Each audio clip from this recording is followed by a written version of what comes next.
Day one of answering the internet's questions about the viral topics in jewelry and diamonds. Answering questions, doing a daily video in the morning, in my house because, or in the car. Guess what? Office is too. Okay, here we go. ChatGPT is going to be asking me the questions, which is kind of fun. And here we go. Hope everyone's having a great day, by the way. Damn. Go ahead, ChatGPT, ask me the first question. Absolutely, here we go. In recent years, there's been a lot of buzz about ethical sourcing in the jewelry industry. Do you think that consumers are now more inclined to choose ethically sourced gemstones over traditional options? Listen, bro, gemstones are great, but they're not diamonds. People that want diamonds, they want diamonds, okay? Ethically sourced. What does ethically sourced even mean? Dude, the people polishing and cutting these diamonds work in horrible conditions. They work for wages of a few dollars a day. Ethically sourced, yeah, maybe they're not digging out of mines, but nowadays they have automatic mining machines. They have big drills that just crush the rock and they just dig that rock out and then they sort the rock, and they have automatic machines now. If you look in Siberia, humans can't be digging out hundreds of feet underground. That's how they dig Siberian diamonds. And they just have drills that just go under the ground, crush everything, and everything just gets pulled out and sorted. That's it.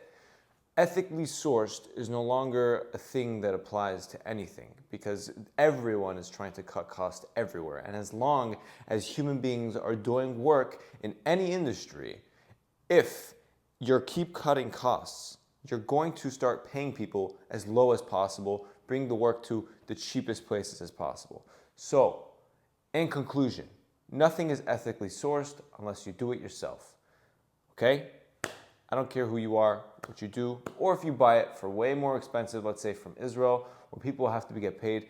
Israel has crazy laws about working people getting paid properly over the minimum wage. And especially immigrants, especially working visa people, they get paid really well. If you want ethically sourced lab-grown diamonds or any diamonds, just buy it from Israel and make sure it's from a Siberian mine if you want natural. So there's not really much ethically sourced nowadays because 95% of diamonds that are being polished on planet Earth are coming out of India, and India does not ethically treat their employees. They have factories that you wouldn't even call factories. They're just sweatshops with people sitting on floors polishing and sorting diamonds for 12 to 25 hours a day. Like, ethically, schmethically. Let's hear the question again because I just went on a tangent. Let's see. With the rise of lab-grown diamonds now altering the market for natural diamonds, do you believe customers will ever come back? Will customers will ever come to view lab-grown and natural diamonds as equal in value and meaning? No. Something that's rare and something that you can grow being equally value and meaning. It doesn't make sense. Obviously not ChatGPT. That was a lazy question. Don't ask me such questions. Lab-grown diamonds are the same. It's like buying a Chanel bag from the factory that makes it versus a Chanel bag from Chanel. That's what lab versus natural is, okay? It's that simple. My mic on? Yeah, it's on. I could expand on all that stuff, but that's like the gist of it. Let's see what ChatGPT has to say next.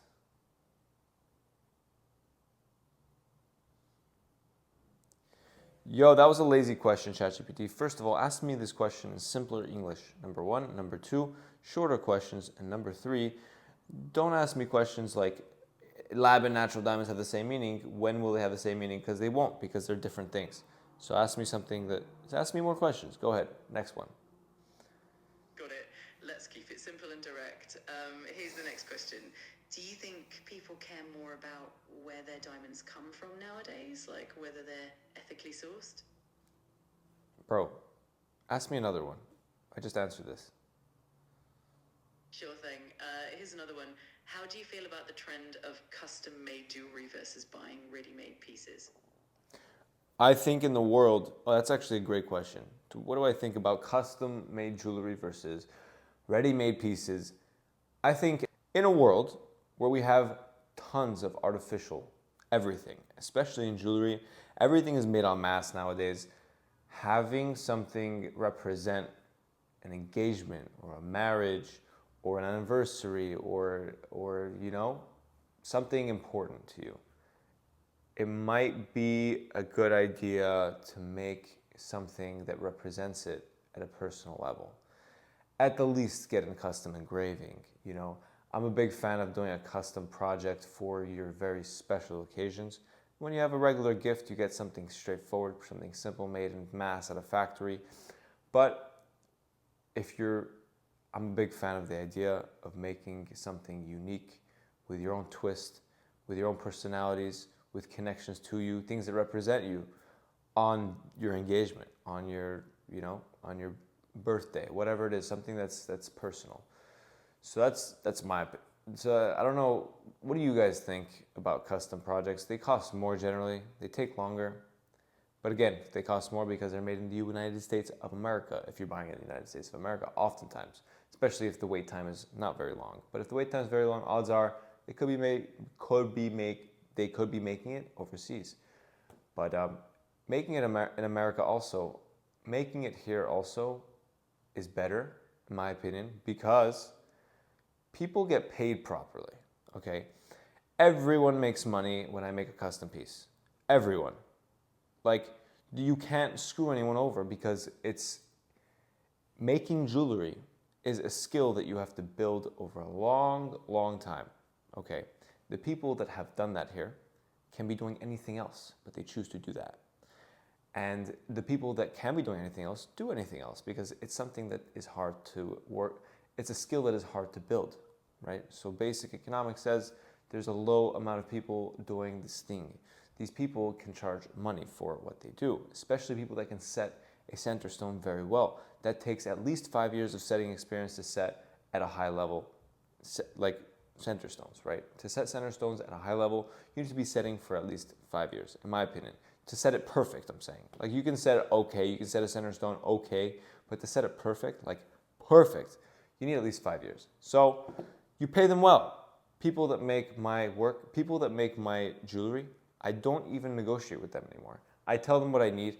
They send me the invoices. Let's say if it's a special design or if it's casting, right? If it's printing in wax, whatever it is, I pay them because they do good work.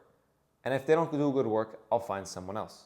And they know that. So they give me good work, but they charge me for it. That's an expanded version, you know?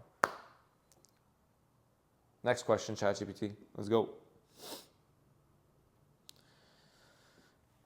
Next question, ChatGPT. Go ahead.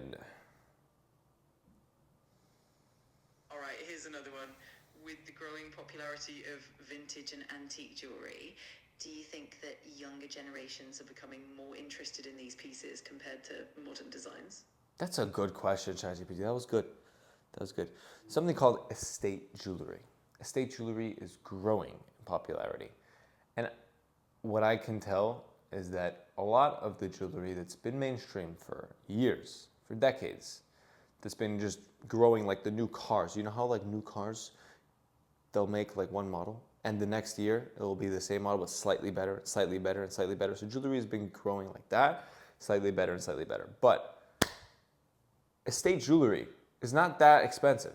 You can buy estate jewelry for cheaper oftentimes than you can buy a new piece. But it has more life, more personality. Oftentimes the diamonds are actually cut by hand without these special machines that calibrate every little part of it, for instance. Or literally every hook was connected by hand. Estate jewelry is coming back because there's a lot of it. It's being traded for spot price oftentimes. And And jewelers can make a lot of money, you know, because they can stock it for a very standard cost and it will just go up in price. It's something they can invest in. It's something they could invest in, you know?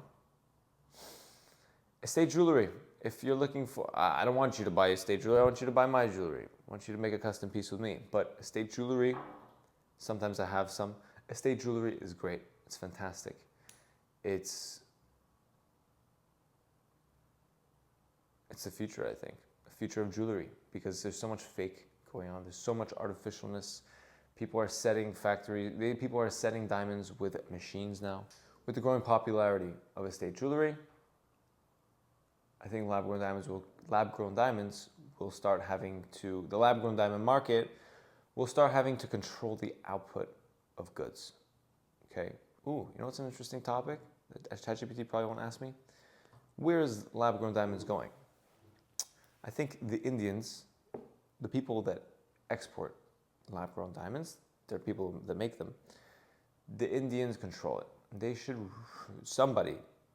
they're going to watch the market. First, they're going to watch the market continue to drop, because they are always undercutting each other, crashing the market. They're going to continue seeing this market crash over and over and over again.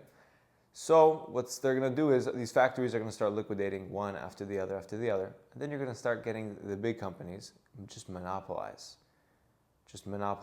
Just take these companies at pennies on the dollar. Just buy them at the pennies of the dollar. And they just make conglomerates, and then they just up the price. They monopolize the industry, and it starts going back up in price. Because people are still going to always want it, because it looks the same as a natural diamond, and it's super cheap. But that's what I see the future of lab-grown diamonds going. If it doesn't go that way, they're not smart. But that's what happened with natural diamonds, but it happened before it got popular. But that's where it's going to go. Mark my words. And yeah, let's see what ChatGPT has to say. ChatGPT! Yo, ask me another question.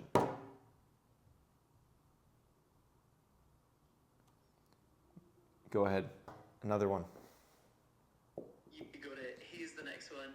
How do you think sustainability is impacting packaging choices in the jewelry industry right now? Skip. Next one. All right, here we go. What are your thoughts on the impact of social media influencers in shaping trends and consumer preferences for jewelry nowadays? Listen, that's actually a good question. We saw it strongest. Social media jewelers are getting really popular. Okay, first of all, you can see Taylor Swift. If you're a Taylor Swift fan, you saw she bought her engagement ring off of kind of a no-name jeweler, under 100,000 followers, I believe. Like,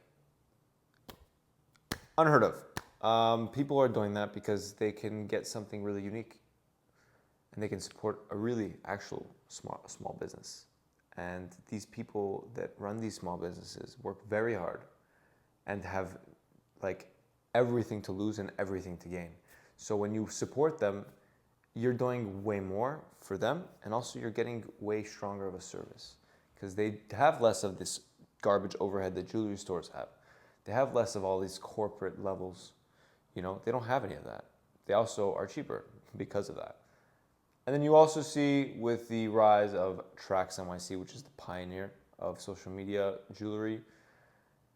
Actually, he's not. Jacob & Co. is the pioneer of social media jewelry before they had social media. But you can see, Jacob & Co. just opened built a building in I think Abu Dhabi or Dubai. Jacob & Co. was a celebrity jeweler, which is basically a social media jeweler, right? You have Tracks NYC. You have people that are what is his name again?